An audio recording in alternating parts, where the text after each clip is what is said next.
میں نے اسٹاکر کو بلایا اور جھونپڑی میں داخل ہو گیا۔ اسٹاکر خاموشی سے چلتا ہوا اندر داخل ہوا۔ میں اپنی حالت پر قابو پا چکا تھا۔ میری سانس اعتدال پر آ چکی تھی۔ اسٹاکر کے اندر آنے کے بعد میں نے ہیروں کا تھیلا اٹھا کر اسٹاکر کے سامنے رکھ دیا۔ اسٹاکر نے ہیرے دیکھے تو اس کا منہ حیرت سے کھل گیا۔ یہ کیا ہے ماسٹر؟ ٹوبو کی دیکھا دیکھی اس نے بھی مجھے ماسٹر کہنا شروع کر دیا تھا۔ تم نے ان تاریک جنگلات میں جو اذیتناک دن گزارے ہیں، یہ ہیرے ان کا معاوضہ ہیں۔ یہ ہیرے لو اور اپنی مہذب دنیا میں واپس لوٹ جاؤ۔ اسٹاکر کی آنکھوں میں آنسو آ گئے۔ اس نے ہیروں کا تھیلا ایک طرف اچھال دیا اور روتا ہوا مجھ سے لپٹ گیا۔ مجھے ہیرے نہیں چاہیے ماسٹر، مجھے ہیرے نہیں چاہیے۔ تم بس مجھے میری بیٹی واپس دلا دو۔ اگر وہ مجھے مل جائے تو میں سمجھ لوں گا کہ میں نے سب سے بڑا خزانہ پا لیا۔ ان ہیروں سے مجھے کیا سکون ملے گا؟ میری زندگی کا سب سے بڑا سکون میری بیٹی ہے۔ خدا کے واسطے ماسٹر، میں تمہارے قدموں میں گرنے کو تیار ہوں، مجھے میری بیٹی دلا دو۔ بوڑھا اسٹاکر بچوں کی طرح زاروں قطار رو رہا تھا۔ خود میری آنکھیں بھی نم ہو گئیں۔ بھاگتے قدموں کی آواز سن کر ہم فوراً ہی چونک اٹھے۔ گلوریا بھاگتی ہوئی اندر داخل ہوئی اور اسٹاکر سے لپٹ گئی۔ ڈیڈی، آپ کتنے عظیم ہیں اور میں کتنی پست۔ مجھے اس بات کا ابھی علم ہوا۔ خدا کے لیے مجھے معاف کر دیجیے۔ گلوریا نے روتے ہوئے کہا۔ اسٹاکر کی حالت عجیب تھی۔ اس نے دیوانوں کی طرح گلوریا کو بھینچ بھینچ کر پیار کرنا شروع کر دیا۔ میری بچی، معافی تو مجھے مانگنی چاہیے کہ میں تیری حفاظت نہیں کر سکا۔ میرے بوڑھے بازو تیرے لیے چٹان نہیں بن سکے۔ میں تجھ سے بہت شرمندہ ہوں بیٹی۔ ڈیڈی پلیز مجھے شرمندہ مت کرے۔ غلطی میری ہے جو میں اپنے باپ کے بڑھاپے کا خیال نہیں کر سکی۔ مجھے کیا پتا تھا کہ جسے میں اپنا محافظ سمجھ رہی تھی وہی مجھے فروخت کرنے کی کوشش کرے گا۔ آنکھیں تو میری بھی کھل گئی ہیں۔ میں نے جن ہیروں کے لیے اپنی دنیا کو چھوڑا تھا، اب دیکھو وہی ہیرے میرے قدموں میں بکھرے ہوئے، پر مجھے ان کی کوئی پرواہ نہیں۔ گلوریا نے زمین پر بکھرے ہوئے لاتعداد بیش قیمت ہیرے دیکھے تو اس کا منہ حیرت سے کھل گیا۔ او ڈیڈی، اتنے بے شمار ہیرے! او مائی گاڈ، کہیں میں پاگل نہ ہو جاؤں۔ ہیرے نہیں، انہیں پتھر کہو۔ انہیں نہ ہم کھا سکتے ہیں نہ پہن سکتے ہیں، یہ ہمارے کس کام؟ البتہ اگر تم انہیں صرف ان کے رنگ اور چمک کی وجہ سے چھونا چاہو تو میں انکار نہیں کروں گا۔ انہیں دیکھو، اچھی طرح دیکھو اور پھر ٹھکرا دو۔ اس سے زیادہ ان کی حیثیت نہیں ہے۔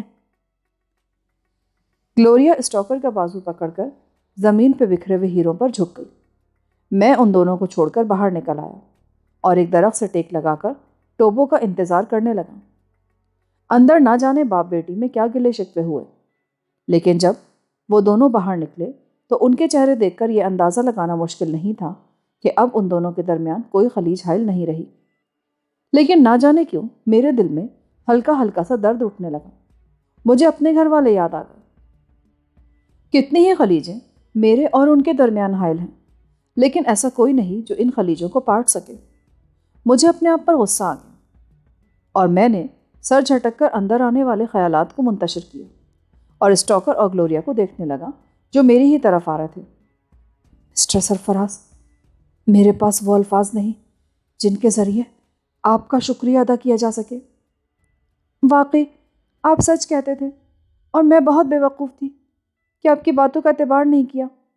آج جس انداز سے آپ نے میری آنکھیں کھولی ہیں، اس کے لیے میں ساری زندگی آپ کی شکر گزار رہوں گی۔ ان رسمی باتوں سے مجھے سخت وحشت ہو رہی تھی، لیکن میں نے اپنے آپ کو پرسکون رکھا۔ دونوں اس وقت تک میرا شکریہ ادا کرتے رہے جب تک ٹوبو واپس نہ آ گیا۔ ٹوبو کو اپنے ہمراہ لے کر میں آگے کی طرف بڑھ گیا۔ ٹوبو اسٹاکر اور گلوریا کو آپس میں باتیں کرتا دیکھ کر سخت حیران تھا۔ دوسری صبح ہم سب کے لیے حیرت انگیز تھی۔ وائٹ پراسرار طور پر قید خانے سے نکل بھاگا تھا۔ ٹوبو کی حالت عجیب تھی۔ مارے شرمندگی کی اس کی نظریں نہیں اٹھ رہی تھیں۔ خود مجھے سخت غصہ تھا۔ آخر اتنی لاپرواہی کیوں برتی گئی کہ وائٹ فرار ہونے میں کامیاب ہو گیا؟ قبائلیوں نے اپنے قدیم ذریعہ پیغام رسانی سے کام لیتے ہوئے اس کے فرار کی اطلاع تمام پڑوسی قبائل تک پہنچا دی تھی، لیکن کسی کو یہ امید نہیں تھی کہ وائٹ دوبارہ ہاتھ آ سکے گا، کیونکہ وہ جس طریقے سے فرار ہوا تھا وہ بڑا ہی حیرت انگیز تھا۔ قبیلے میں پہرا دینے والے کسی فرد نے اسے نہیں دیکھا، حالانکہ ان کی نظریں رات کے اندھیرے میں بلی کی طرح کام کرتی تھیں۔ ان سے کڑی پوچھ گچھ کی گئی، لیکن وہ بدستور یہی کہتے رہے کہ وہ ایک لمحے کے لیے بھی غافل نہیں تھے، اور نہ ہی انہوں نے وائٹ سے کسی قسم کی گفتگو کی تھی۔ میرا ذاتی خیال یہ تھا کہ وائٹ پہرے داروں کو اپنی لچھے دار باتوں سے ورغلا کر بھاگنے میں کامیاب ہوا ہے، لیکن پوچھ گچھ کے بعد مجھے اپنا یہ خیال ترک کرنا پڑا۔ میری تشویش سے ٹوبو کو بڑی فکر لاحق ہو گئی۔ چیف، وائٹ اگر یہاں سے نکلنے میں کامیاب ہو گیا تو ہمیں اس سے کیا پریشانی ہو سکتی ہے؟ وہ اکیلا آدمی بھلا ہمیں کیا نقصان پہنچا سکتا ہے؟ تمہیں اندازہ نہیں ہے ٹوبو، وہ کس قدر خطرناک آدمی ہے۔ میں نے پہلے دن سوچ لیا تھا کہ اس کا زندہ رہنا ہم سب کے لیے خطرے کا باعث ہے، لہٰذا میں اسے زندہ رہنے کا کوئی موقع فراہم کرنے کے موڈ میں نہیں تھا۔ ٹوبو نے میری طرف دیکھا۔ اس کی کشادہ پیشانی پر تفکرات کی شکنیں نمایاں تھیں۔ پھر گویا کسی خیال نے اسے تفکرات سے نجات دلا دی۔ وہ بڑے مطمئن لہجے میں بولا، ماسٹر، مجھے پوری امید ہے کہ وائٹ اب تک زندہ نہیں ہوگا۔ یہاں قدم قدم پر اتنے خطرات ہیں کہ ایک عام آدمی سوچ بھی نہیں سکتا۔ یہ بظاہر بے ضرر نظر آنے والی ٹہنیاں انسان کو اپنے شکنجوں میں اس طرح جکڑ لیتی ہیں کہ موت سے پہلے ان کی گرفت سے چھٹکارا ملنا مشکل ہوتا ہے۔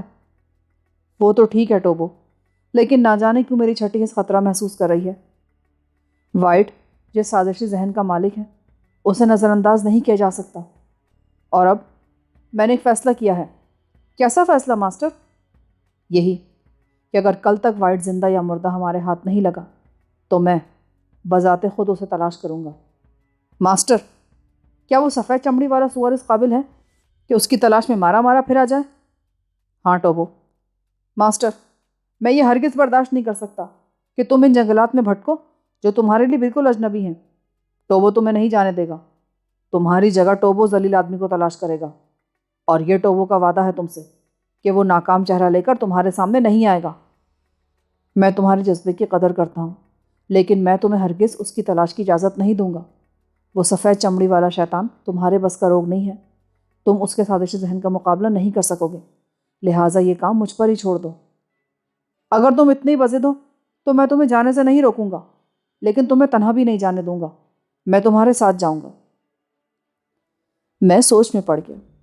ٹوبو کا ساتھ میرے لیے بڑی آسانیوں کا باعث بن سکتا تھا، لیکن میں اپنے ساتھیوں کو یہاں تنہا چھوڑنے میں تامل کا شکار تھا۔ یہ بھی عین ممکن تھا کہ وائٹ کہیں نزدیک ہی موجود ہوں اور میری اور ٹوبو کی غیر موجودگی کی اطلاع پا کر گلوریا اور اسٹاکر کو کسی قسم کا نقصان پہنچانے میں کامیاب ہو جائے۔ میں نے اپنے اس خدشے کا اظہار ٹوبو پر کر دیا۔ ماسٹر، قبیلے میں ٹوبو سے کئی گنا بہتر جوان موجود ہیں۔ ان کی موجودگی میں کسی کی مجال نہیں کہ وہ تمہارے ساتھیوں کو کسی بھی قسم کا نقصان پہنچا سکیں۔ تو پھر ٹھیک ہے ٹوبو، لیکن ہمارا مقابلہ ایک عیار دشمن سے ہے جو چھپ کر وار کرے گا۔ طاقت اور زور آزمائی سازشی ذہن کا مقابلہ نہیں کر سکتی۔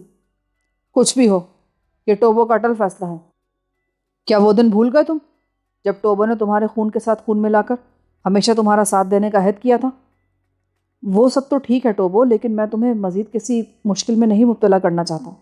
بہتر ہوگا تم مجھے تنہا جانے دو۔ ٹوبو آپ کے حکم کو نہیں ٹال سکتا، لیکن ماسٹر، آپ مجھے کبھی اپنے آپ سے دور نہیں پائیں گے۔ شکریہ ٹوبو، تم بھی مجھے ہر وقت یاد آتے رہو گے۔ اسی دن میں نے خاموشی کے ساتھ اپنی روانگی کی تیاری شروع کر دی۔ میں نے بہترین قسم کی 2 رائفلیں اپنے لیے منتخب کی اور کارتوسوں کا ایک تھیلا بھر کر اپنی پشت پر باندھ لی۔ ٹوبو نے چلنے سے قبل کچھ جڑی بوٹیاں میرے حوالے کی جو بقول اس کے ہر قسم کے مرض کا مجرب علاج تھیں۔ اس سے قبل ٹوبو نے ایک مخصوص تیل سے میرے بدن کی مالش کی۔ اس کا کہنا تھا کہ پورا جنگل عجیب و غریب حشرات الارض سے بھرا پڑا ہے جو اگر کسی انسان کو کاٹ لیں تو اس کا بچنا محال ہے۔ اس تیل کی موجودگی سے وہ مجھے کسی قسم کا گزن نہیں پہنچا پائیں گے۔ ٹوبو نے ایک بہترین کام یہ کیا تھا کہ پورے علاقے کا نقشہ بنا کر میرے حوالے کیا تاکہ مجھے اپنا سفر برقرار رکھنے میں کسی قسم کی دشواری نہ ہو۔ ہر قسم کے کیل کاٹے سے لیس ہو کر میں اپنے انجانے سفر کے لیے تیار ہو گیا۔ ٹوبو قبیلے کی سرحد تک مجھے رخصت کرنے آیا۔ اس کی آنکھوں میں ایک عجیب سی چمک تھی جسے میں کوئی معنی نہ دے سکا۔ چند الوداعی جملے کہنے کے بعد اس نے مجھ سے ہاتھ ملایا اور میں اسے خدا حافظ کہہ کر آگے بڑھ گیا۔ کافی فاصلہ طے کرنے کے بعد میں نے پیچھے مڑ کر دیکھا۔ ٹوبو ابھی تک اسی جگہ کھڑا تھا۔ میرے دل پر اس کی بے لوث محبت کا گہرا اثر ہوا۔ جنگلوں میں رہنے والا سیاہ فام آدمی، جس کا دل سفید فام لوگوں سے زیادہ بڑا اور جس کا خون ان سب سے زیادہ سرخ تھا۔ میرا دماغ پھر اپنے ماضی کی طرف لوٹ گیا۔ نواب فیروز الدین، کوثر اور دوسرے افراد کسی متحرک فلم کی مانند میری آنکھوں کے سامنے تھے۔ ان کا خیال آتے ہی میں چونک اٹھا۔ میں قبیلے میں رہ کر ان لوگوں کو بالکل فراموش کر چکا تھا۔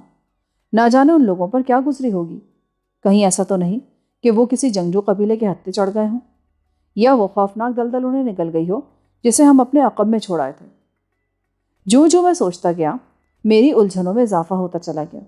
میرے اندازے کے تحت انہیں اب تک ٹوبو کے قبیلے تک پہنچ جانا چاہیے تھا، لیکن ان کا نہ پہنچنا میرے خدشات کو یقین میں بدل رہا تھا۔ اچانک ایک خیال میرے ذہن میں بجلی کی طرح کون گیا۔ یہ ممکن تھا کہ نواب صاحب کے قافلے میں سٹوکر جیسی کہانی دہرائی گئی ہو۔ وہ لوگ لاکھ مہذب اور مالدار سہی، لیکن مزید دولت کی خواہش دنیا کے کس انسان کو نہیں ہوتی۔ میکنا کے مسئلے پر قافلے کے نوجوانوں کا رویہ میں دیکھ چکا تھا۔ ہو سکتا ہے ہم لوگوں کے جانے کے بعد۔ اچانک میری آنکھوں میں اندھیرا سا چھانے لگا۔ ایک خیال نے میرے بدن میں سرد لہریں سی دوڑا دی تھی۔ تو کہیں ایسا تو نہیں کہ ہم لوگوں کے جانے کے بعد ان لوگوں نے اپنا غصہ نواب صاحب پر اتارا ہو؟ سٹوکر کی کہانی اس انداز میں بھی تو دہرائی جا سکتی ہے۔ ضروری نہیں کہ ہر جذبے کی بنیاد عورت اور دولت ہو۔ انتقام بھی بذات خود سب سے بڑا جذبہ ہے۔ یہ میں نے کیا کیا؟ مجھے اپنے گزشتہ دنوں پر پچھتاوا ہونے لگا۔ پھر ایک نیا خیال میرے ذہن میں آیا۔ قافلے میں میکنا اور اس کے ساتھی ہی تو اصل قوت کے مالک نہیں، ان کے علاوہ بھی بہت سے سنجیدہ لوگ ہیں۔ کرنل ڈکسن، خوب یاد آیا۔ کرنل نواب صاحب کا گہرا دوست ہے اور وہ ان پر کسی قسم کی زیادتی نہیں ہونے دے گا۔ میرے دل کو ایک طرح کا سکون حاصل ہو گیا، لیکن پرانی الجھنیں بدستور باقی تھیں۔ آخر وہ سب گئے کہاں؟ نیتیکا جانے کا تو سوال ہی پیدا نہیں ہوتا۔ لامحالہ انہیں اس قبیلے سے گزرنا بھی پڑتا، تو ٹوبو کے قبیلے سے ہو کر جانے والا راستہ واحد راستہ ہے، کسی دوسرے راستے کا تصور بھی نہیں کیا جا سکتا۔ تو پھر ان کو کیا زمین کھا گئی یا آسمان نگل گیا؟ لیکن مجھے اپنے سوال کا جواب نہیں مل سکا۔ اچانک ہی میں وحشت زدہ ہو کر اچھل کر کھڑا ہو گیا۔ کوئی پہاڑ تھا جو اچانک میرے اوپر آن گرا تھا۔ او میرے خدا! وہ پہاڑ نہیں، ایک خوفناک اژدہا تھا جو درخت کی ایک شاخ سے لپٹا، اپنا مہیب جبڑا کھولے خلا میں ادھر ادھر سر مار رہا تھا۔ وہ تو خیریت گزری کہ اس کا وار خالی گیا تھا، ورنہ اس کے بھیانک جبڑوں میں میرا سر ہوتا۔ اور اس سے آگے میں کچھ نہیں سوچ سکا، کیونکہ وہ خوفناک اژدہا درخت سے اتر کر میری طرف بڑھ رہا تھا۔ ایک لمحے کا توقف کیے بغیر میں نے اپنی کمر سے لٹکا ہوا پستول نکالا اور نشانہ لے کر فائر کر دیا۔ گولی اپنے نشانے پر بیٹھی اور اژدہے کے سر کے پرخچے اڑ گئے۔ میں نے اب اطمینان سے اژدہے کا جائزہ لیا۔ اس کی لمبائی بلا مبالغہ 30 فٹ سے کم نہ تھی اور جسم کی موٹائی کسی چھوٹے موٹے درخت کے تنے سے مشابہ تھی۔ میرا یہاں رکنا فضول تھا، لہٰذا میں نے اژدہے کو ایک بار پھر نظر بھر کے دیکھا اور آگے بڑھ گیا۔ میرے ذہن میں ہلکا سا خاکہ بن رہا تھا۔ وائٹ کس طرح فرار ہوا ہوگا؟ میں نے دل ہی دل میں اس کا بھی تعین کر لیا تھا، نیتیکا کی طرف۔ یہ بھی عجیب اتفاق تھا۔ ٹوبو کے مشورے پر میں نے یہ سوچا تھا کہ ہیروں کے حصول کے لیے نیتیکا جانے کی کیا ضرورت ہے؟ ہیرے خواہ نیتیکا سے ملے یا ٹوبو کے ذریعے، ہیرے ہی ہوتے ہیں۔ مجھے ہیرے مل چکے تھے، لیکن ہیروں کے ساتھ ہی ایک نئی مصیبت بھی آ کھڑی ہوئی تھی۔ وائٹ کا فرار میرے لیے کسی مصیبت سے کم نہیں تھا۔ گو میں چاہتا تو اس کی طرف سے بے فکر بھی رہ سکتا تھا، لیکن نہ جانے کہ اس کی طرف سے لاپرواہی برتنے کا تصور میرا ذہن قبول نہیں کر رہا تھا۔ یہ تو مجھے اچھی طرح علم تھا کہ وائٹ ٹوبو کے قبیلے کو کسی قسم کا نقصان نہیں پہنچا سکتا، کیونکہ وہ نہ جانے کتنے دن سے وہاں قید تھا۔ لیکن جو بات مجھے پریشان کر رہی تھی وہ یہ تھی کہ وائٹ نے فرار ہونے کے لیے آخر کون سا طریقہ اختیار کیا تھا۔ اچانک ہی میرے قدموں تلے زمین لرزنے لگی۔ میں اپنے خیالات کی دنیا سے باہر نکل آیا۔ یہ زمین کیوں ہل رہی ہے؟ کیا زلزلہ آنے والا ہے؟ میں نے سوچا۔ پھر مجھے وہی منظر یاد آ گیا جب ہاتھیوں کا ایک وحشتناک گروہ ہمارے قافلے پر چڑھ دوڑا تھا۔ میرے جسم کا ایک ایک رواں کھڑا ہو گیا۔ پھر اسی مصیبت کا سامنا تھا۔ میں لپک کر ایک درخت پر چڑھ گیا اور دوربین لگا کر اس مصیبت کا پتہ لگانے کی کوشش کی۔ میری آنکھوں نے جلد ہی اپنی منزل پا لی، لیکن یہ ہاتھیوں کا بدمست گروہ نہیں تھا، بلکہ یہ گینڈوں کا ایک جوڑا تھا جو سر جھکائے اسی درخت کی طرف بھاگا چلا آ رہا تھا جہاں میں اپنے آپ کو پتوں میں چھپائے بیٹھا تھا۔ گینڈے کی تصویر میں نے اب تک صرف کتابوں میں دیکھی تھی، لیکن آج حقیقت میرے سامنے تھی۔ میں نے دوربین آنکھوں سے ہٹا لی اور اس مصیبت کے گزر جانے کا انتظار کرنے لگا۔ زمین کی لرزہٹ مجھے درخت پر بھی محسوس ہو رہی تھی۔ مجھے خیال آیا کہ گینڈوں کا یہ جوڑا آخر کیوں بھاگ رہا ہے؟ میں نے کتابوں میں پڑھ رکھا تھا کہ گینڈا بڑا کینہ پرور جانور ہوتا ہے جو سبزی پر گزارا کرتا ہے، لیکن عام الفاظ میں یوں کہہ لیجئے کہ اس کے دماغ کی کوئی رگ ڈھیلی ہوتی ہے جس کی بنا پر وہ کسی کو خاطر میں ہی نہیں لاتا، اور تو اور بعض اوقات شیر تک پر اپنے سینگ آزمانے کی کوشش کرتا ہے۔ اس کے خوفناک سینگوں سے شیر بھی خوفزدہ رہتا ہے اور حتی الامکان گینڈے کا سامنا کرنے سے بچتا ہے۔ میں نے ایک بار پھر دوربین کو آنکھوں سے لگایا اور اس شے کو تلاش کرنے کی کوشش کرنے لگا جو گینڈوں کے جوڑے کو بھگا رہی تھی۔ مجھے اپنے مقصد میں ناکامی نہیں ہوئی اور وہ چیز نظر آ گئی۔ یہ ایک جسیم سیاہ رنگ کا ہاتھی تھا۔ اتنا بڑا ہاتھی میں نے اپنی زندگی میں کبھی نہیں دیکھا تھا۔ وہ اپنی لمبی سونڈ آسمان کی طرف اٹھائے دیوانہ وار گینڈوں کے پیچھے بھاگ رہا تھا۔ اس کی سونڈ کے لہرانے سے یہ اندازہ کرنا مشکل نہیں تھا کہ وہ سخت تیش کے عالم میں ہے۔ گینڈے بڑی گھبراہٹ کے عالم میں اندھا دھند بھاگے چلے جا رہے تھے۔ میرے دیکھتے ہی دیکھتے ہاتھی ان کے بالکل پاس پہنچ گیا۔ پھر ایک زوردار دھماکہ ہوا اور دو گوشت کے پہاڑ آپس میں ٹکرا گئے۔ ہاتھی نے ایک گینڈے کی پشت پر زوردار ٹکر رسید کی تھی۔ یہ ٹکر اتنی شدید تھی کہ گینڈا اپنا توازن برقرار نہ رکھ سکا اور قلابازی کھا گیا۔ دوسرا گینڈا اپنے ہمراہی کو اس مصیبت سے بچانے کے لیے رکا نہیں۔ وہ میری نظروں کے سامنے بھاگتا ہوا درختوں کے ایک جھنڈ میں غائب ہو گیا۔ میں نے دوربین فوکس کر کے بدمست ہاتھی کی طرف دیکھا۔ گینڈا زمین پر سے اٹھنے میں کامیاب ہو گیا تھا، لیکن اس نے راہ فرار اختیار نہیں کی، بلکہ کوئی چارہ نہ دیکھ کر وہ ہاتھی کے مقابلے پر ڈٹ گیا۔ اس کے نتنوں سے عجیب و غریب آوازیں نکل رہی تھیں۔ بدمست ہاتھی کی سونڈ فضا میں بے چینی سے لہرا رہی تھی۔ اس نے ایک زوردار چنگھاڑ ماری اور تیزی سے گینڈے کی طرف لپکا۔ اسے بڑھتا دیکھ کر گینڈا پھرتی سے پیچھے کی طرف ہٹا۔ اس کی وحشتناک پھنکاروں سے پورا جنگل گونج رہا تھا۔ پیچھے آنے کے بعد وہ ریل کے بے قابو انجن کی مانند ہاتھی کی طرف لپکا۔ گینڈا اپنے زور میں آگے بڑھا۔ دوسرے ہی لمحے اس نے ہاتھی کے جسم میں اپنے خوفناک نوکیلے سینگ پیوست کر دیے۔ ہاتھی کی خوفناک چنگھاڑ سے میرے کان جھنجھنا اٹھے۔ گینڈے نے اسی پر اکتفا نہ کیا۔ وہ ایک بار پھر پیچھے ہٹا اور اپنی پوری قوت کے ساتھ ہاتھی سے جا ٹکرایا۔ اب کی بار اس کے سینگ ہاتھی کے پیٹ میں اتر چکے تھے۔ خوفناک آوازیں نکالتا ہوا ہاتھی بڑی تکلیف کے عالم میں تھا، لیکن اس کے باوجود وہ مقابلے سے دستبردار ہونے کو تیار نہیں تھا۔ گینڈا اس کے جسم میں سے سینگ نکال کر جیسے ہی پیچھے کی طرف ہٹا، ہاتھی نے آگے بڑھ کر اسے ایک شدید ٹکر رسید کی۔ گینڈا اپنا توازن برقرار نہ رکھ سکا۔ ہاتھی زخموں کی شدت سے غضبناک ہو کر بڑی بھیانک آوازیں نکالتا ہوا آگے بڑھا۔ گینڈا زمین سے اٹھنے کی کوشش کر رہا تھا کہ ہاتھی اس کے سر پر جا پہنچا اور اسے رونتا ہوا آگے بڑھ گیا۔ ہاتھی کے جسم سے خون فواروں کی طرح نکل رہا تھا۔ ارد گرد کی زمین پر اس کے خون سے گویا سیلاب سا آ گیا تھا۔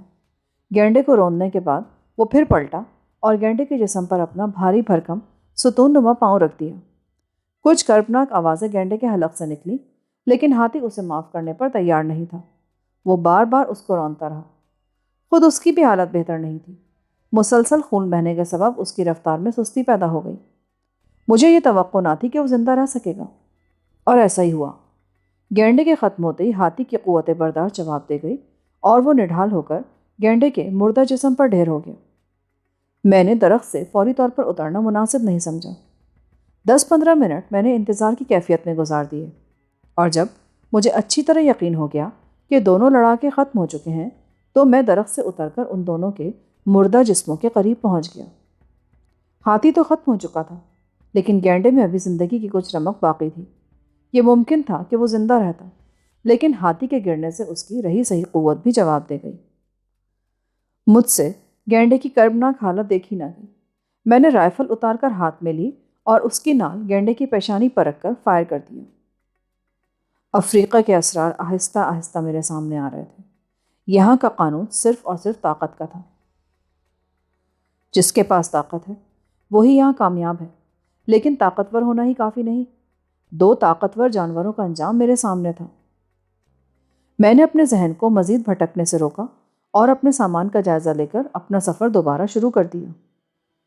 شام ہونے پر میں نے اپنا سفر صبح تک کے لیے ملتوی کرنے کا ارادہ کیا اور رات گزارنے کے لیے کسی مناسب اور محفوظ ٹھکانے کی تلاش میں اپنی نظریں ادھر ادھر دوڑانے لگا۔ ایک بات واضح تھی، وہ یہ کہ میں کسی بھی صورت میں زمین پر رات نہیں گزار سکتا تھا۔ رات گزارنے کے لیے سب سے محفوظ وہ بلند و بالا درخت تھے جو میرے اطراف میں استادہ تھے۔ میں نے ان میں سے ایک بلند اور گھنے درخت کا انتخاب کیا۔ اپنے جوتے اتار کر میں اس پر چڑھنے ہی والا تھا کہ ایک خیال بجلی کی طرح میرے ذہن میں چمکا۔ افریقہ کے پراسرار جنگلات کے یہ درخت میرے لیے کون سے محفوظ ہیں؟ وہ بھی تو ایک درخت ہی تھا جس پر سے مجھ پر اژدہے نے وار کرنے کی کوشش کی تھی۔ میں نے دل ہی دل میں خدا کا شکر ادا کیا کہ یہ خیال بر وقت میرے ذہن میں آ گیا، ورنہ تو میں خود ہی خطرے کے منہ میں جا رہا تھا۔ میں نے درخت کی گھنی شاخوں میں کسی امکانی خطرے کو تلاش کرنے کی کوشش کی، لیکن ناکام رہا۔ درخت اتنا گھنا تھا کہ اس کی شاخوں میں کسی کو دیکھنا ناممکن تھا۔ مجھے فوری طور پر ایک تدبیر سوچ گئی۔ میں نے رائفل اتار کر اس کا رخ درخت کی طرف کیا اور 2 فائر کر دیے۔ جنگل کی فضا میں طوفان سا امنڈ آیا۔ درختوں پر بسیرا کرنے والے لاتعداد پرندے گھبرا کر فضا میں بلند ہوئے اور بے تحاشا شور مچانے لگے۔ فائروں کا اس کے علاوہ اور کوئی رد عمل نہ ہوا۔ پھر بھی میں نے احتیاطاً 10-15 منٹ انتظار کیا، اور جب کوئی خاص گڑبڑ سامنے نہ آئی تو میں درخت پر چڑھ گیا۔ کلہاڑی کی مدد سے میں نے کچھ شاخیں کاٹ کر 2 ایسی شاخوں پر آڑی کر کے رکھ دی جن کا درمیانی فاصلہ کم تھا۔ کٹی ہوئی شاخیں رکھنے کے بعد میں نے پتے توڑ کر ان کے اوپر اچھی خاصی تعداد میں ڈال دیے۔ میرا بستر تیار تھا۔ سامان کا تھیلا میں نے سرہانے رکھا اور لیٹ گیا۔ پھر مجھے خیال آیا کہ دوربین سے ماحول کا جائزہ لوں۔ چنانچہ میں اٹھ کر بیٹھ گیا اور دوربین تھیلے سے نکال کر آنکھوں سے لگا لی، لیکن مجھے جانوروں کے گروہوں کے علاوہ اور کوئی چیز دکھائی نہ دی۔ تو میں نے مطمئن ہو کر دوربین رکھی اور اطمینان سے لیٹ گیا۔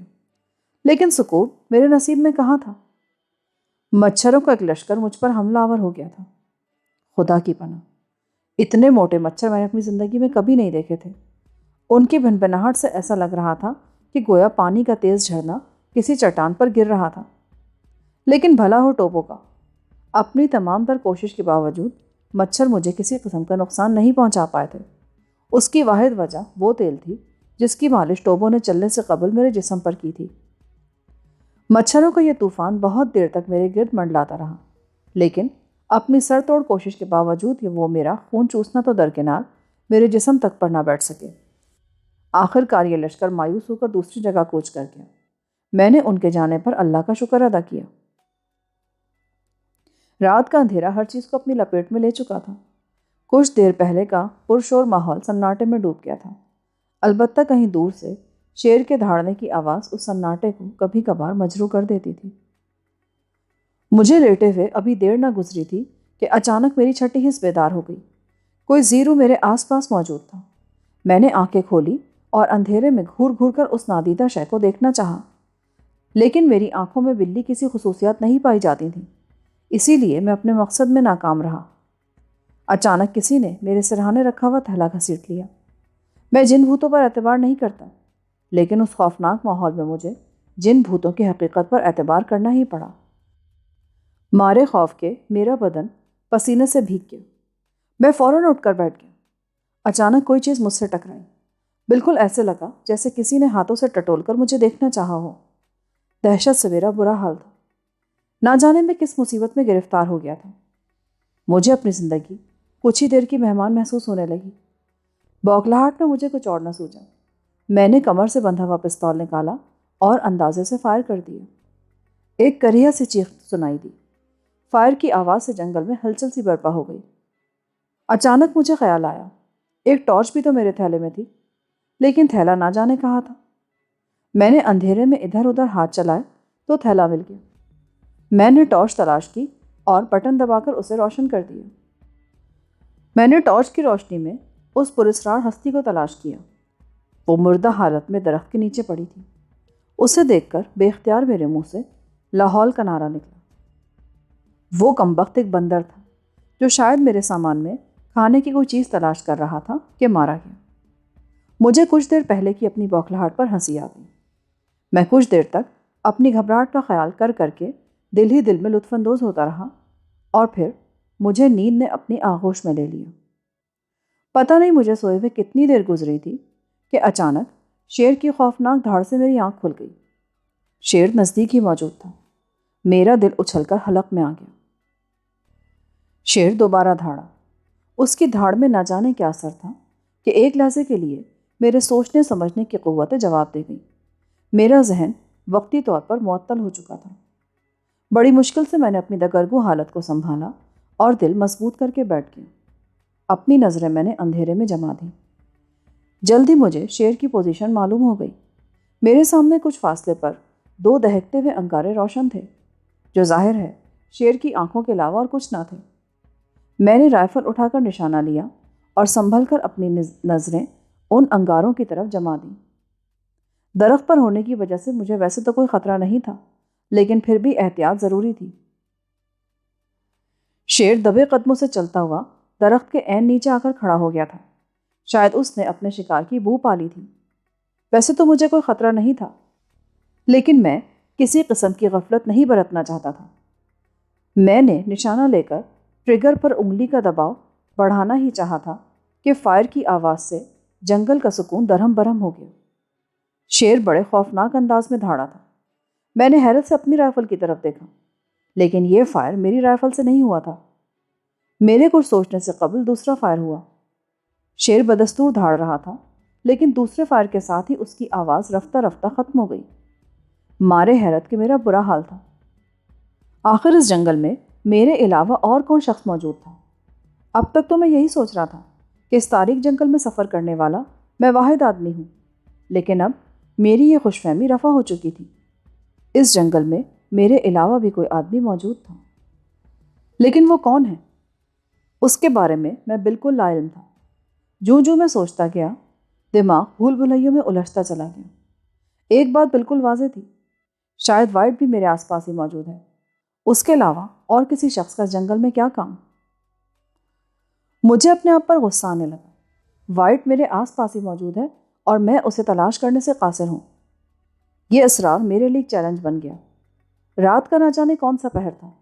میرا دل چاہ رہا تھا کہ درخت سے اتروں اور ہر اس جگہ پر فائرنگ شروع کر دوں جہاں جہاں وائٹ کے ہونے کا امکان ہو سکتا ہے۔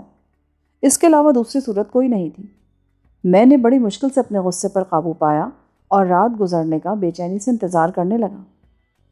بالآخر صبح کے آثار نمودار ہوئے۔ میرے بدن میں نئی چستی اور پھرتی تھی، اور میں بدبخت وائٹ کو کیفر کردار تک پہنچانے کے لیے ذہنی اور جسمانی طور پر تیار تھا۔ صبح کا منظر انتہائی دلکش تھا، لیکن میں اس منظر سے لطف اندوز ہونے کی پوزیشن میں نہیں تھا۔ میں نے فوری طور پر درخت سے اترنا مناسب نہیں سمجھا۔ مجھے شبہ تھا کہ اگر میں درخت سے اترا تو وائٹ کی نظروں میں آ جاؤں گا۔ چنانچہ میں اطمینان سے درخت پر بیٹھا رہا، لیکن میری نظروں میں قرار نہ تھا۔ دوربین میری آنکھوں سے لگی ہوئی تھی اور میں ایک ایک جھاڑی کو اپنی نظروں سے کھنگال رہا تھا۔ میں بہت دیر تک وائٹ کو تلاش کرتا رہا، لیکن میری نظریں اسے پانے میں ناکام رہیں۔ درخت سے اترنا میرے لیے بہت خطرناک تھا۔ وائٹ پتہ نہیں کہاں سے رائفل حاصل کرنے میں کامیاب ہو گیا تھا۔ مجھے یہی خدشہ تھا کہ اگر میں درخت پر سے اترا تو وائٹ، جو یہی کہیں چھپا ہوا ہے، بلا تاخیر اپنی گولی کا مجھے نشانہ بنا ڈالے گا۔ صورتحال انتہائی سنگین تھی۔ میرا دماغ بڑی تیزی سے اس مصیبت سے عہدہ برا ہونے کی تدبیریں سوچ رہا تھا۔ سوچ بچار کے بعد میں نے ایک چال چلنے کا فیصلہ کر لیا۔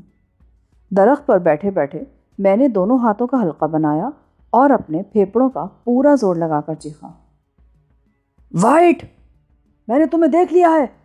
اپنی رائفل پھینک دو اور فوراً باہر نکل آؤ۔ تمہیں سوچنے اور فیصلہ کرنے کے لیے 2 منٹ دیے جاتے ہیں۔ 2 منٹ گزرنے کے بعد میں فائرنگ شروع کر دوں گا۔ میری آواز ہوا کے دوش پر پھیلتی چلی گئی۔ مجھے مکمل یقین تھا کہ وائٹ بوکھلا کر اپنی کمینگاہ سے نکل آئے گا۔ میں نے رائفل اٹھا کر اپنی گود میں رکھ لی اور دوربین کی مدد سے اپنی آواز کا رد عمل دیکھنے لگا۔ لیکن وائٹ بے حد چالاک تھا۔ 2 منٹ درکنار 4 منٹ گزر گئے۔ اور مجھے اپنی تدبیر فیل ہوتی نظر آنے لگی۔ لیکن میں ہار ماننے والوں میں سے نہیں تھا۔ میں نے رائفل اٹھائی اور ہر اس جھاڑی کی طرف ایک ایک فائر جھونک دیا جہاں مجھے وائٹ کی موجودگی کا شبہ تھا۔ جھاڑیوں میں ہلچل رونما نہ ہوئی تو مجھے احساس ہوا کہ میرے 5 فائر رائگاں گئے ہیں۔ کیوں اپنے کارتوس ضائع کر رہے ہو چیف؟ مجھے اپنے عقب سے ٹوبو کی مخصوص آواز سنائی دی اور میں حیرت سے اچھل پڑا۔